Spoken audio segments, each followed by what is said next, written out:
You've been planning this all along. What kind of monster are you? Seth spat out, his face contorted with shock. I could only smile. The kind who's had enough. It all started 3 days ago when I stumbled upon explicit texts on Seth's phone. He'd left it on the kitchen counter, buzzing incessantly. Curiosity got the best of me, and there they were. Texts from a woman named Brooke, laced with promises and scandalous photos. My pulse quickened, and my vision blurred as I scrolled through the damning evidence. That evening, I confronted him while we washed up from dinner. "Who's Brooke?" I asked, doing my best to keep my voice steady, even though my heart was pounding. He dropped the dish he was rinsing. It shattered on the kitchen floor, an apt metaphor for the sense of betrayal shredding my insides. "Alicia, I can explain," he stammered. "Go ahead." My arms were crossed, and I raised an eyebrow, daring him to lie to me. Seth sighed heavily, running a hand through his hair. It was a mistake, a one-time thing. I was lonely, and she was just there. It didn't mean anything, I swear. I tilted my head, weighing the sincerity in his eyes with the venom in those texts. "How long has it been going on?" His shoulders sank. "A few months," he admitted, voice barely more than a whisper. I felt a chill run down my spine. "Months, Seth? And you're calling it a mistake?" I clenched my fists, my voice rising. "That's not how mistakes work." He moved closer, pleading, "Alicia, please. I'll do anything to make this right. I've been such a fool. I love you, not her." I let out a bitter laugh. "Oh, you love me?" I began pacing the kitchen, my thoughts racing. "Here's what's going to happen. You'll cut off all contact with her. You'll account for all your time when you're away from me. You screw this up, and it's over, Seth. Do you understand?" He nodded frantically. "I'll do it. Whatever it takes, I'll do it. I just want us to be okay." "Actions, not words," I muttered, turning away to hide the tears welling up in my eyes. That night, we slept back to back, an invisible chasm wider than our king-sized bed separating us. The sense of betrayal gnawed at me relentlessly, but I vowed silently not to be a passive victim. If Seth could play dirty, so could I. The next morning, the house was eerily silent. Seth left for work, his movements careful, his posture pained. I stared at his retreating figure, feelings of disbelief mingling with a cold, budding resolve. As a paralegal, I knew a thing or two about gathering evidence. There would be no more sweeping things under the rug. This time, retribution would follow.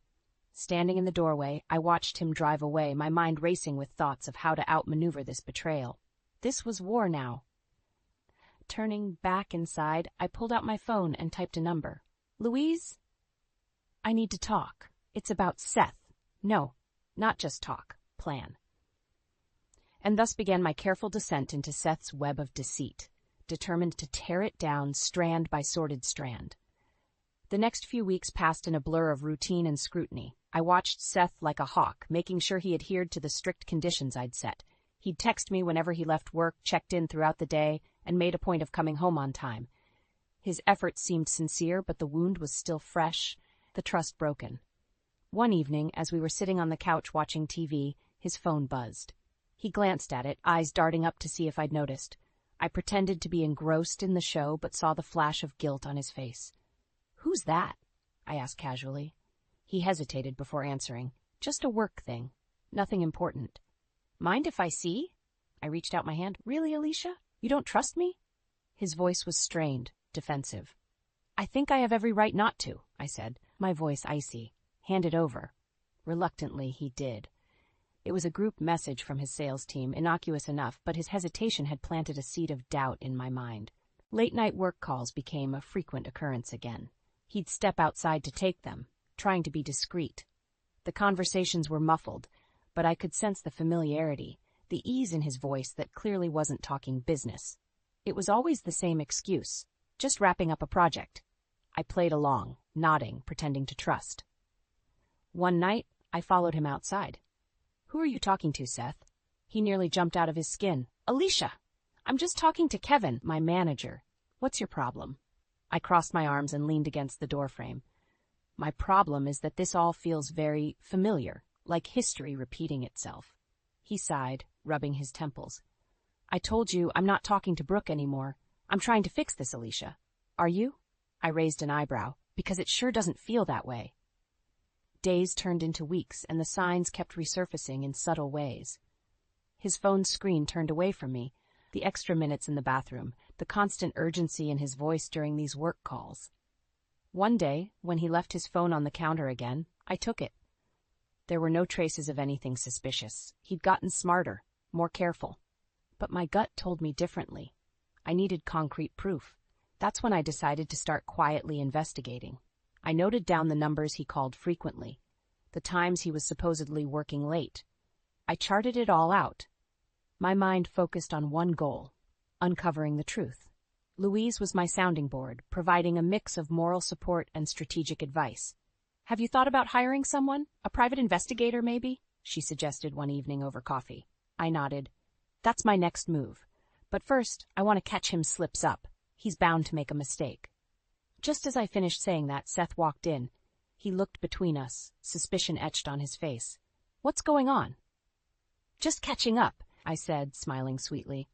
"Is that a problem?" He shook his head. "No, just felt like you were talking about me." I stood up, staring him down. "Paranoid much?"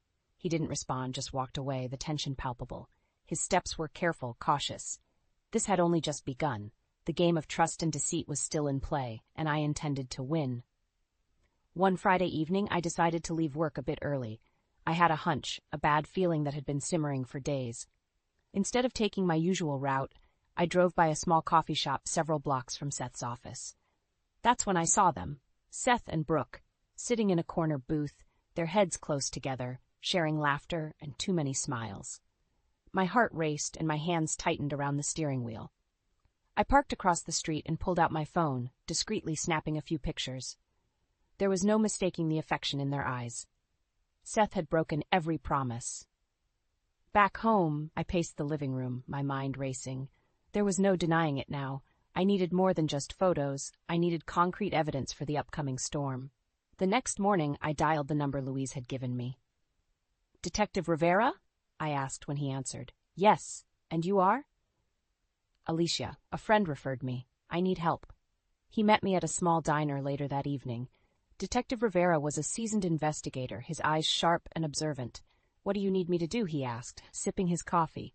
"My husband's having an affair. Again, I need evidence, something I can use." He nodded, pulling out a notepad. "I need details. His schedule, places he frequents, the other woman's info, if you have it." I handed him a small folder. "It's all in there. Her name is Brooke." "I'll get started immediately," he said, standing up. "You'll hear from me soon." Over the next few days, Seth maintained his facade, acting like a devoted husband. But at night, when he was asleep, I would check the updates from Rivera, photos, timestamps, receipts, all piling up to form an undeniable narrative of deceit. One evening, I showed the updates to Louise. "He's a scumbag," she spat. "You should call him out right now."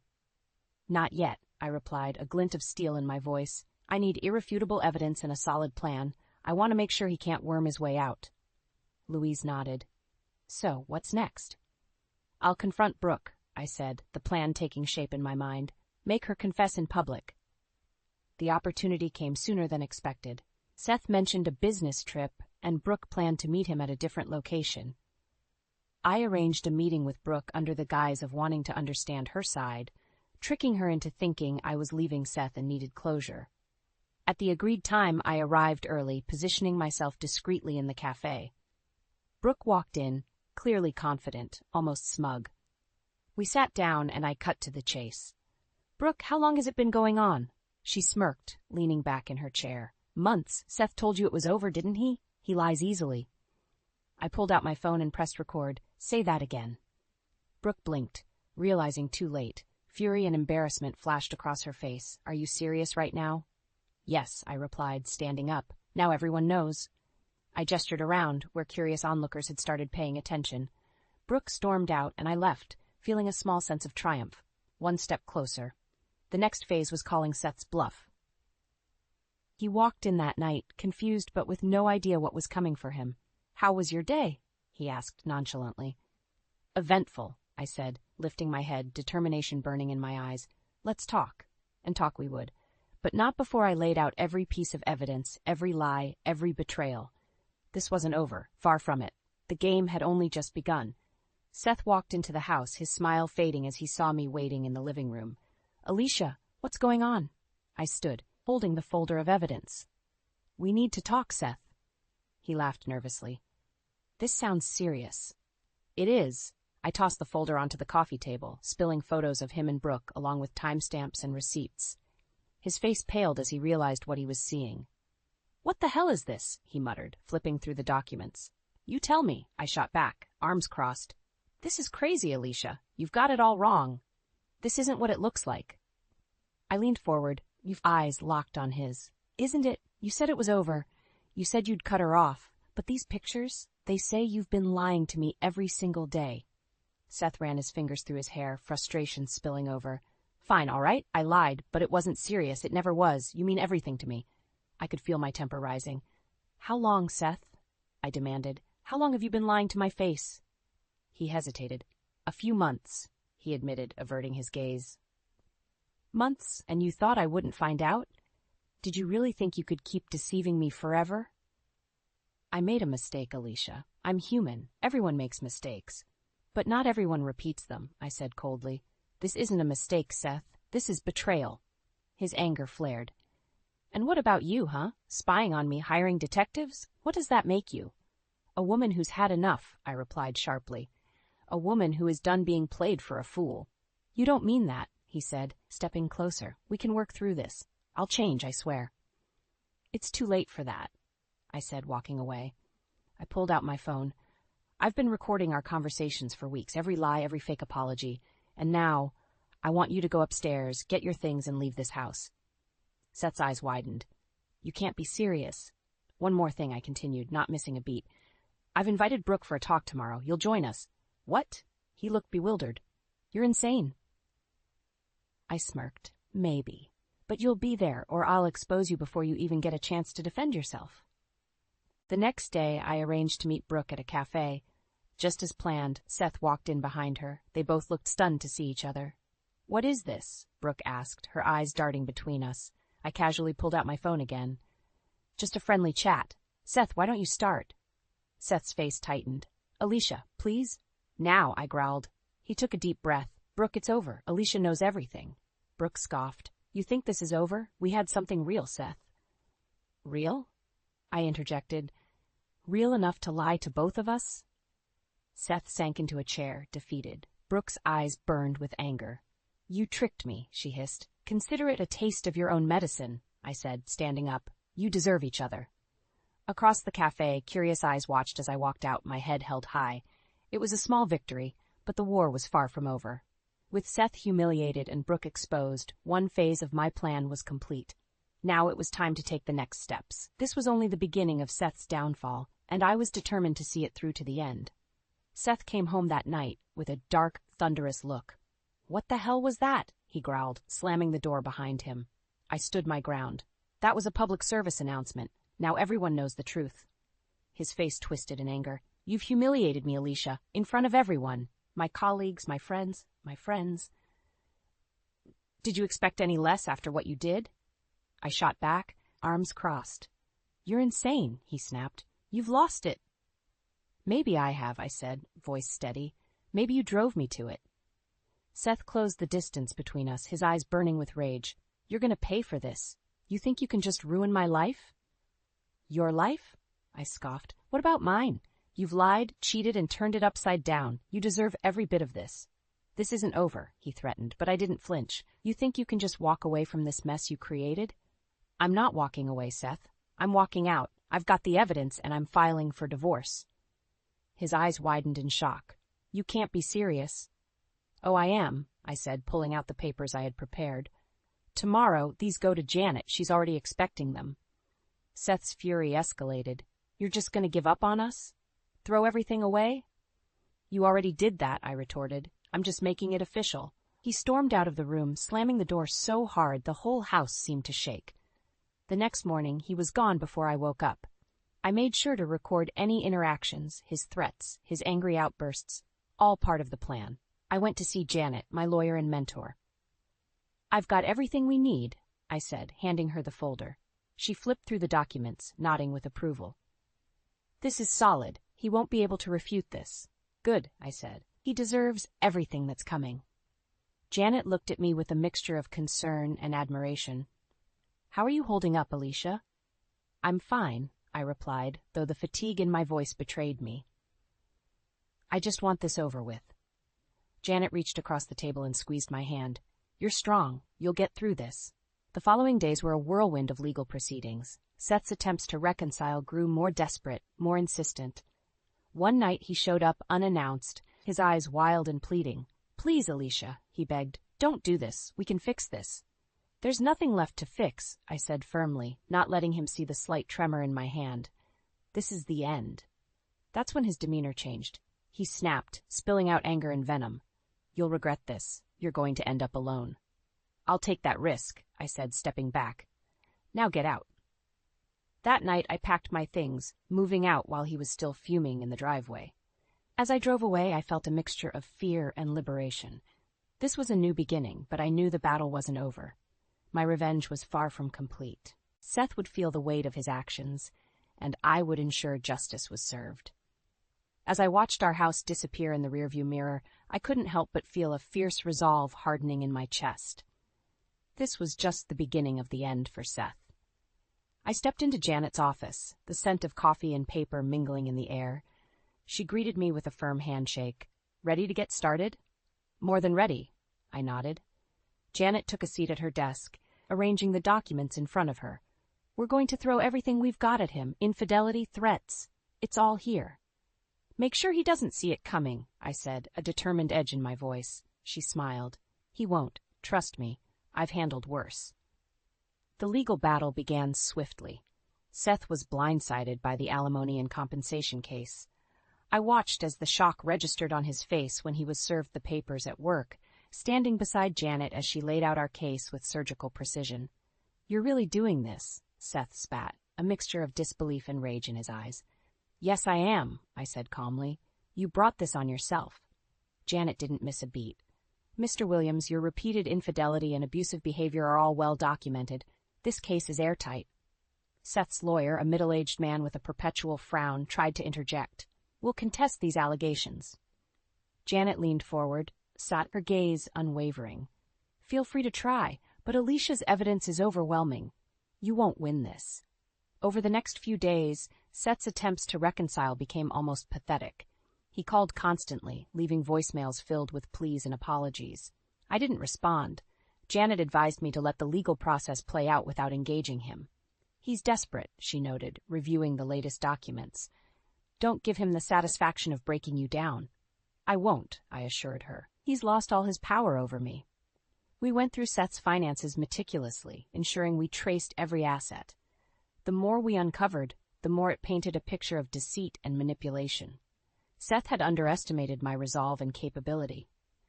The day we stepped into the courtroom, Seth looked worn out, shadows under his eyes betraying his sleepless nights. I stood tall, my heart pounding, but my mind focused. Janet presented our case with confidence, detailing Seth's betrayal and the emotional toll it had taken on me. Your Honor, Alicia deserves compensation for the years of deceit and abuse she has endured.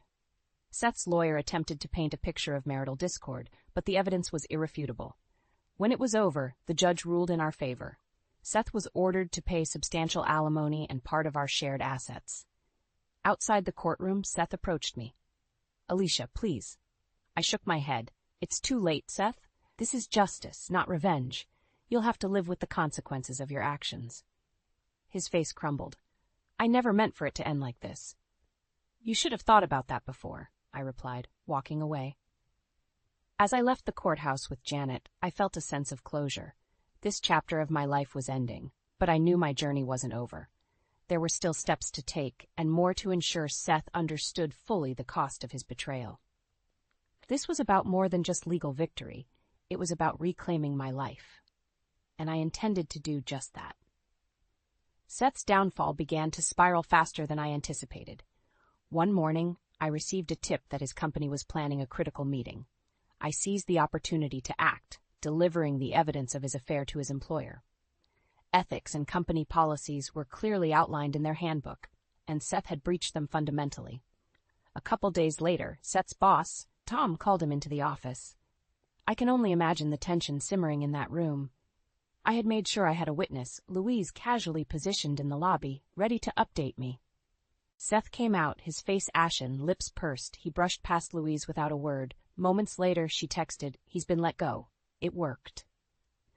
The gravity of what I had done hit me, but there was no turning back now. My actions carried consequences, but they were deserved. The truth's weight was mine to leverage. The phone rang that evening. Seth's voice was raw, demanding. "Alicia, you did this. They fired me because of you." I remained calm. "No, Seth, they fired you because of what you did. Affairs don't look good on a resume, do they?" "I'll find another job," he threatened, but there was a hollow quality to his words. "Good luck explaining why you lost this one," I replied, ending the call. Next, I reached out to contacts within our financial circles, subtly ensuring Seth's reputation was tarnished. He had underestimated my connections and resolve. The professional world is smaller than one thinks, and rumors spread like wildfire. Within weeks, Seth was struggling. He couldn't secure a job that matched his previous status. Each attempt met with cold rejections or awkward deflections. The money started running out, and the reality of his situation began to sink in. One afternoon, I decided it was time to deal with Brooke. I crafted an anonymous email to her gym, attaching the evidence of her affair with Seth. Within days, she was let go due to misconduct. Louise reported back gleefully, "Her reputation's in shreds. People are talking." Brooke called me, her voice frantic. "Alicia, why are you doing this? You've ruined my life." "You ruined mine first," I said coldly, hanging up the phone. She had meddled in my life, and now she faced the consequences. Weeks turned into a couple of months, and the power balance shifted entirely. Seth was financially ruined, his personal and professional life in tatters. He tried to reach out one last time, a broken man. We met in a small park, the fall leaves crunching underfoot. Seth looked disheveled, desperation seeping from his every pore. "What do you want, Seth?" I said, arms crossed. "Please, Alicia, I know I messed up, but I've lost everything. Help me get back on my feet. We can start over," he pleaded. I shook my head. "This isn't my problem. You did this to yourself." "You're heartless," he spat, the last bit of venom he could muster. "Call it whatever you want. I call it justice." I turned and walked away, feeling the weight lift from my shoulders. This was a new beginning for me, and there was no room for anything or anyone that pulled me back. Moving to Oregon was the fresh start I desperately needed. Nestled in a small, supportive community, I rediscovered the pieces of myself that had been choked by betrayal and deceit. The air felt different, cleaner, without the weight of Seth's lies lingering around me. I spent my mornings jogging through tree-lined paths, feeling the tension drain with each step. I took up pottery, molding clay into shapes and forms that symbolized a new beginning, a message to myself that I could reshape my life. One sunny afternoon, I was in a local cafe, sipping on a latte and reading a novel. The bell above the door chimed, and Louise walked in, her face lighting up when she saw me. She had flown in to check on me as good friends do. "Alicia, you look incredible," she said, embracing me tightly. "I feel incredible," I replied with a grin. We sat and chatted about everything and nothing. For the first time in months, my laughter wasn't tinged with bitterness. It was pure, a sound I thought I'd lost forever. "You deserve this," Louise said, sipping her coffee. "Your strength through all this has been inspiring." "Thanks, Louise. I just had to find myself again." Later that evening, I joined a yoga class. The instructor, a gentle soul named Clara, led us through poses, each movement designed to center and calm. After the session, I felt a tranquility I hadn't known in years. Clara approached me. "You have a strong presence," she remarked. "Have you practiced yoga long?" "Not really," I laughed. "I'm just trying to find balance in my life again." She nodded, a knowing smile on her face. "You're doing wonderfully." The things I once enjoyed, baking, reading, gardening, filled my days now. I reveled in the simplicity, the normalcy. My little house quickly became a home, adorned with flowers and filled with the scent of fresh bread. One afternoon, while I was arranging a new flower bed, a neighbor, Mary, stopped by. She had a serene demeanor and an infectious smile. "Welcome to the neighborhood," she said, handing me a basket of freshly picked apples. "If you ever need anything, just holler." "Thank you, Mary. I appreciate that," I replied warmly. The sense of community here was palpable, and it made the transition easier. Weeks turned into months, and the shadows of the past receded. I reflected on my journey, the betrayal, the heartbreak, and ultimately, the justice I'd served. Each step had been painful but necessary. I was stronger now, more resilient. One evening, I attended a local fair with some newfound friends. Amidst the music, laughter, and bright lights, I felt a profound sense of peace. The past no longer held power over me. I had walked through fire and emerged, not unscathed, but wiser and more determined. As I looked around, I realized that I wasn't alone in this realization. We all had our battles, our scars. But here, in this moment, we were simply living, breathing, and enjoying life. I took a deep breath and smiled. This, truly, was a new beginning. Stepping into the future with hope, I knew that whatever came next, I could face it with the strength and courage I had found within myself. I was standing in the kitchen, the phone pressed against my ear, disbelief washing over me in cold waves. "I'm sorry, Mrs. Harper, your mother passed away." The voice on the other end, a doctor from Chicago General Hospital, sounded distant, like a faint echo in a long, empty hallway. "My mother?" I murmured, my voice barely a whisper. The room spun, and I gripped the countertop for support. Last week, we had talked about her coming over for Thanksgiving. She was fine then. How could this be? I had to tell Martin. He had been working in Europe for the past 3 months, and communication had been sparse, but he needed to know. I dialed his number, my hands trembling. After several rings, he answered. "Martin, it's Elaine. My mom, she passed away." There was a pause, and then his voice, devoid of warmth, came through. "Oh, I see. Look, Elaine, I'm really tied up right now. I've got a trip planned with the guys to Barcelona. Can't really skip it." His words hit me like a physical blow. "You're not coming back? Not even for the funeral?" I struggled to keep my voice steady. "Elaine, you know how it is with my job. I'll be back in a couple of months. Just handle things there, okay?" And without waiting for my response, he hung up. I stood there, the phone still in my hand, feeling a hollow emptiness growing inside me. My mother was gone, and the man I had spent 20 years with couldn't care less. The next few days passed in a blur of arrangements and condolences, a relentless march of reality that I navigated like a ghost. It was on the 3rd day, in the midst of this, that I received another call that seemed to stop time altogether. It was Martin's brother, Alex. "Elaine, there's been an accident. Mom and Dad, they're gone." The phone slipped from my grasp and clattered to the floor. Martin's parents, too? It felt like some cruel joke, a nightmare I couldn't wake up from. I called Martin, but his phone went straight to voicemail. I left message after message, each one more desperate than the last. I couldn't go to his parents' funeral. Without Martin, I was just an outsider, a reminder of the son who couldn't be bothered to show up. The thought of their empty seats, an unspoken accusation in the air, was unbearable. As the days passed, I found myself sitting alone in the house we had built together, surrounded by memories that now seemed like lies. I thought back to how we met, introduced by our fathers who were old college friends. It had felt like a fairy tale then, our families joining together in a bond of love and friendship. But as the years went by, the fairy tale had slowly faded. Martin was always busy, always absent. His work was his life, and I, along with our son Peter, were just fixtures in his world. When Peter was 10, my father passed away. My rock, my confidant, gone. Martin had been away on a business trip then, too. I was left alone to deal with the grief, to support our son, to keep the family together. And now, with both our families shattered, I was alone again. Our marriage had become a routine of loneliness and resentment.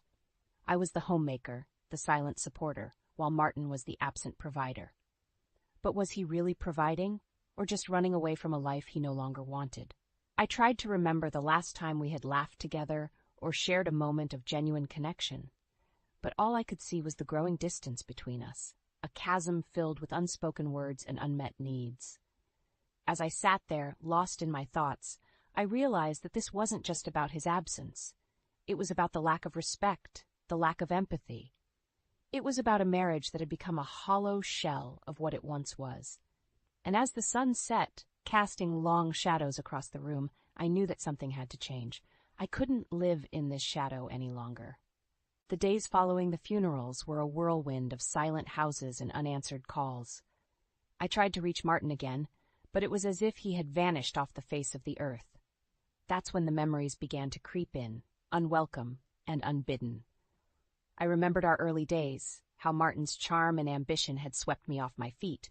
We were young, in love, and the world seemed full of possibilities. But as years passed, the man I fell in love with started to fade, replaced by someone consumed by work and his own needs. I was pulled from my reverie by a knock on the door. Standing there was Alex, Martin's younger brother. His eyes were red-rimmed, his usual cheerful demeanor nowhere in sight. "Elaine, I can't believe he didn't show up. Not even a call," he said, his voice heavy with grief and disbelief. "I know, Alex. I've been trying to reach him, but nothing." Alex shook his head, his anger palpable. "You know, Elaine, there's something deeply wrong with him. Mom and Dad deserved better. You deserve better." His words struck a chord in me. Deserve better. The thought had crossed my mind, but hearing it from someone else made it real. It wasn't just me feeling this way. "Elaine, if you need anything, just let me know, okay?" Alex offered before he left, a hint of worry in his eyes. That night, as I lay in bed, the house eerily quiet, I realized how much of my life I had dedicated to a man who saw me as nothing more than a convenience. The love, the support, the sacrifices, it was as if they meant nothing to him. A mixture of anger and resolve began to build within me. I wasn't going to be the silent, suffering wife anymore. I needed to find out what Martin was up to, what was so important that he couldn't even show up for his own parents' funeral. The next morning, I made a decision that would change everything. I hired a private investigator. It was a drastic step, but I needed to know the truth. The PI was a middle-aged woman named Sarah, who had a no-nonsense air about her. "We'll find out what he's up to," Sarah assured me. "It won't take long." True to her word, within a week, Sarah came back with information that shattered any illusions I had left about Martin. Photos and reports of him with another woman in Barcelona, looking carefree and in love. As I looked at the photos, a cold, hard knot formed in my stomach. This wasn't just a business trip. This was a betrayal of everything our marriage was supposed to stand for. I confronted Martin over the phone. His response was a cocktail of excuses and deflections. "Elaine, you're blowing this out of proportion. It's just a work thing." "A work thing? Is that what you call this?" I countered, my voice shaking with anger. "You wouldn't understand. It's complicated," he snapped back, his voice cold and distant. I realized then that I was speaking to a stranger. The man I had married, the man I had built a life with, was gone. In his place was someone who saw me as nothing more than a hurdle to his desires. That night, as I lay awake, the weight of my decision heavy on my chest, I knew there was no going back. Martin had made his choice, and now it was time for me to make mine. The path ahead was unclear, but one thing was certain. I would no longer be a prisoner in my own life. The days after discovering Martin's betrayal were a blur of anger and disillusionment. Each morning, I awoke to the stark reality of my solitary struggle. The house, once filled with laughter and warmth, now echoed with the silence of betrayal. I busied myself with the mundane tasks of daily life, but my mind was elsewhere, consumed with thoughts of Martin's deceit. The images from the investigator's report haunted me, a constant reminder of his infidelity. One evening, as I was going through old photo albums, a picture of our wedding day caught my eye. We looked so happy, so in love. I couldn't help but wonder where it had all gone wrong. Was it gradual, or had there been a specific moment when Martin decided I was no longer enough for him? My train of thought was interrupted by a call from Peter, our son. "Hey, Mom, how are you holding up?" "I'm managing, Peter," I replied, trying to sound stronger than I felt. There was a pause before he spoke again, his voice laced with concern. "Mom, I've been thinking. Maybe I should come home for a while, help you through this." His offer touched me deeply, but I couldn't let him put his life on hold for me. "No, Peter, you need to focus on your studies. I'll be fine." But Peter was insistent. "Mom, this isn't just about you. Dad's actions affect me too. I need to be there for you." His determination was a balm to my wounded heart. Despite Martin's absence, Peter had grown into a caring and responsible young man. His support gave me strength, and for the first time in a long while, I didn't feel so alone. A few days later, Peter arrived. His presence filled the house with a much-needed energy. We spent hours talking, sharing our thoughts and feelings about Martin and the situation at hand. "It's just so selfish, Mom. How could Dad do this to us?" Peter's anger mirrored my own. "I don't know, Peter. but I do know that we can't let his actions destroy us. We're stronger than that. As we talked, a plan began to form in my mind. Martin had taken so much from us, it was time he understood the consequences of his actions. I wasn't going to be the silent victim anymore. It was time for Martin to face the music. The following week, I met with a lawyer to discuss the possibility of divorce. The lawyer, a stern-faced woman named Mrs. Hammond, listened intently as I recounted the events of the past few weeks. Mrs. Harper, based on what you've told me, you have a strong case for divorce, especially with the evidence of infidelity, she said, her tone professional yet empathetic. I nodded, a mix of relief and apprehension washing over me. This was really happening. I was taking the first step towards freeing myself from Martin's shadow. As I left Mrs. Hammond's office, a newfound sense of purpose filled me. I was no longer the woman who waited silently for her husband to return. I was Elaine Harper, and I was going to take control of my life. But as I stood there looking out at the bustling city streets, a part of me couldn't help but mourn the loss of the life I thought I had. The happy family, the loving husband, it was all an illusion, shattered by the harsh light of reality. As I headed home, I knew that the road ahead would be difficult, but for the first time in a long time, I felt ready to face whatever challenges lay ahead. Martin had underestimated me for the last time. The revelation of Martin's affair had set a fire within me, one that burned with the need for justice and retribution. As I sat in our living room, the walls seemed to close in on me, each family portrait a reminder of the facade our life had become. My resolve was tested one evening when Martin called. His voice, once familiar and comforting, now grated on my nerves. "Elaine, I've been thinking. Maybe I was too harsh. We should talk when I get back." His words, meant to soothe, only fueled my anger. "Talk? After everything you've done? You abandoned your family, Martin." "Elaine, you're overreacting. It's not like I planned this. Things just happened," he replied, his tone dismissive, as if his betrayal was a mere inconvenience. "Things just happened? You make it sound like you had no choice in the matter. You chose to be with another woman. You chose to ignore your own parents' funeral." There was silence on the other end, and for a moment, I thought he had hung up. Then he spoke, his voice cold. "I don't have time for this, Elaine. I have important work here." That was the last straw. "Important work? Is that what you call abandoning your family? You know what, Martin? Maybe it's time I made some important decisions of my own." I hung up before he could respond. My hands were shaking, but my mind was clear. It was time for action. The next day, I met with Sarah, the private investigator. "We need more evidence, anything that can help in the divorce proceedings," I told her, my voice firm. Sarah nodded, understanding the assignment. "I'll see what I can dig up. Martin won't know what hit him." Over the next few weeks, Sarah provided me with a steady stream of evidence. Photos, emails, and even testimonies from people who had seen Martin with his mistress. It was more than enough to paint a clear picture of his infidelity. Armed with this information, I met with Mrs. Hammond again. She reviewed the evidence, her expression grim. "This will certainly help your case, Mrs. Harper. It seems Mr. Harper has been quite careless."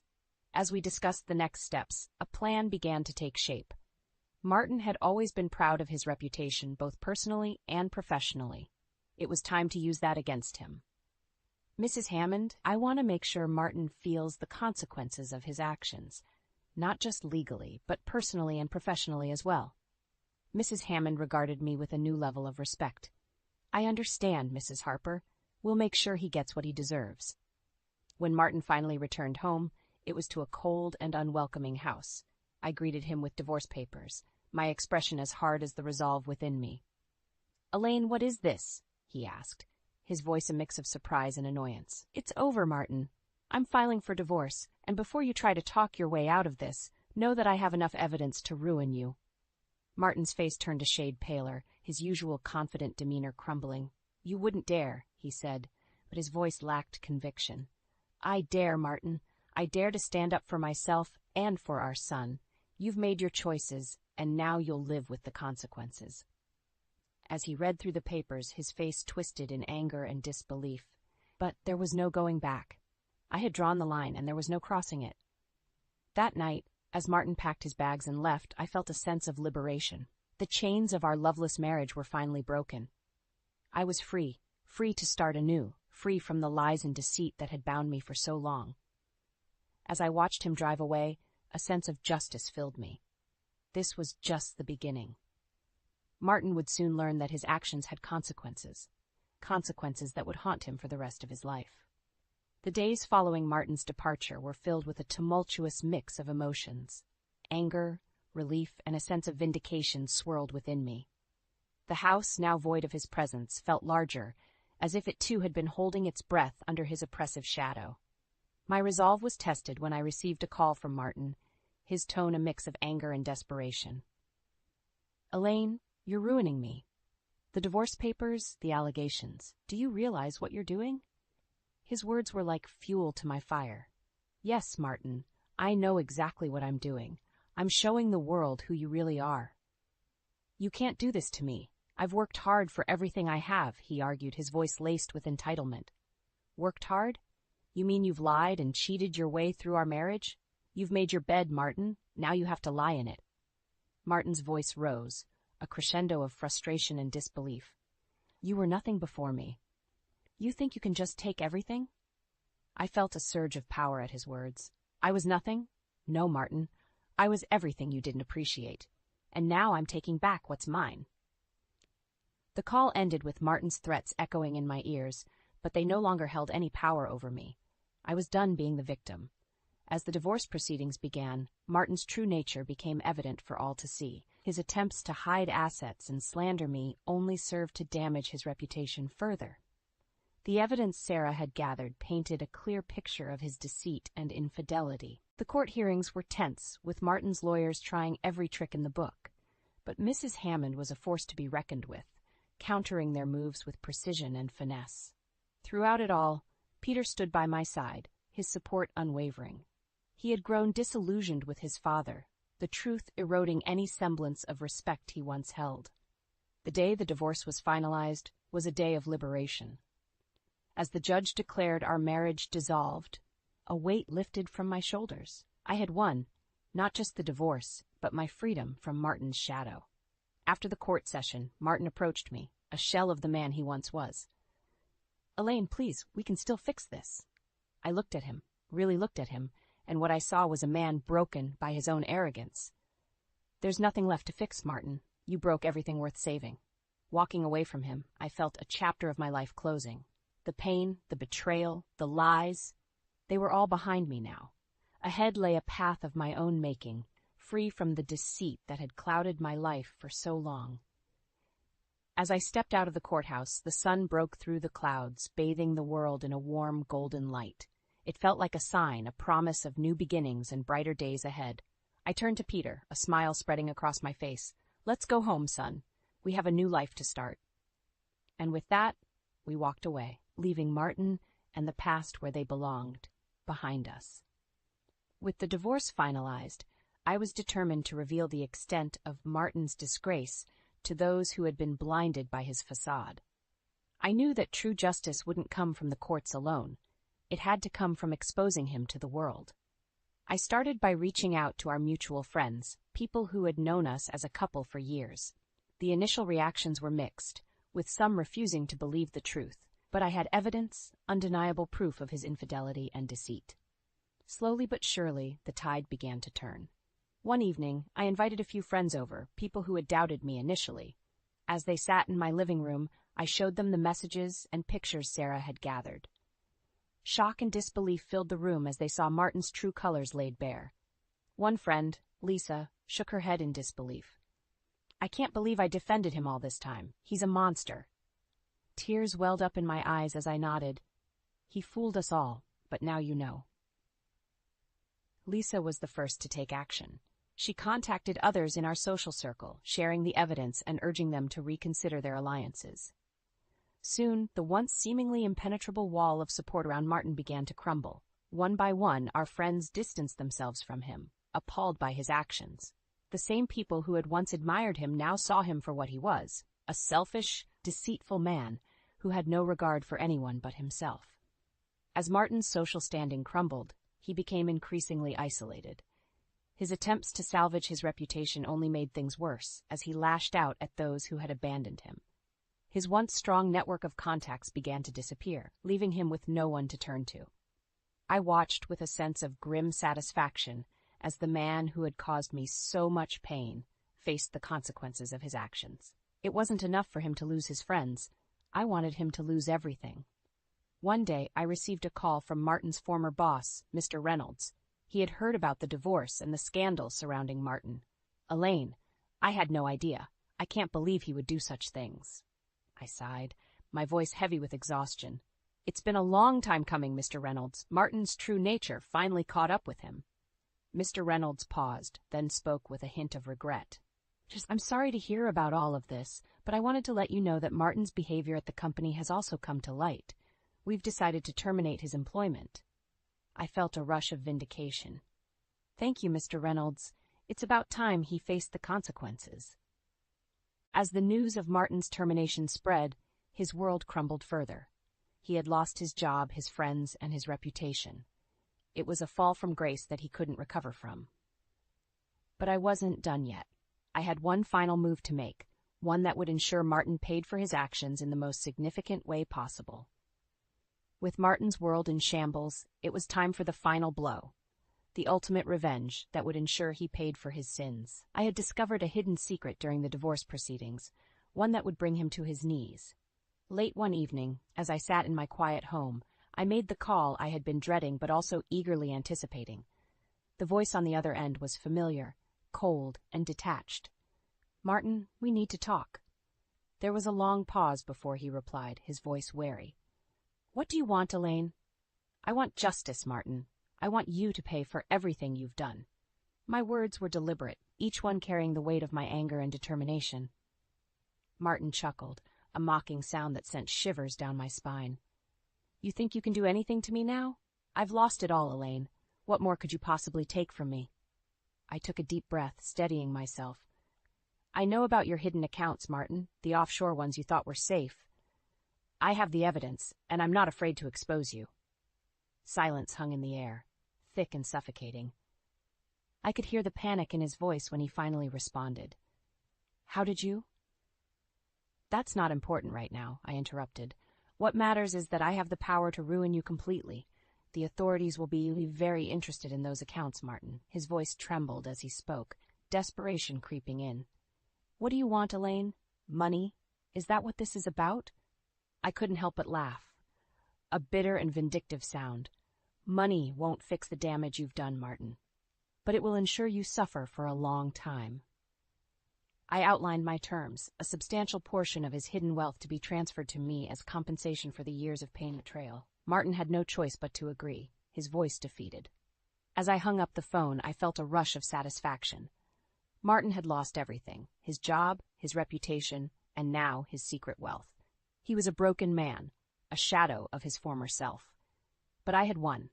I had taken back control of my life, exposed him for the monster he was, and ensured that he would pay for his actions. It was a sweet victory, one that had been a long time coming. In the end, it wasn't just about revenge. It was about reclaiming my own dignity and self-worth. I had emerged from the darkness stronger and more resilient than ever. As I sat alone in my quiet home, I couldn't help but smile.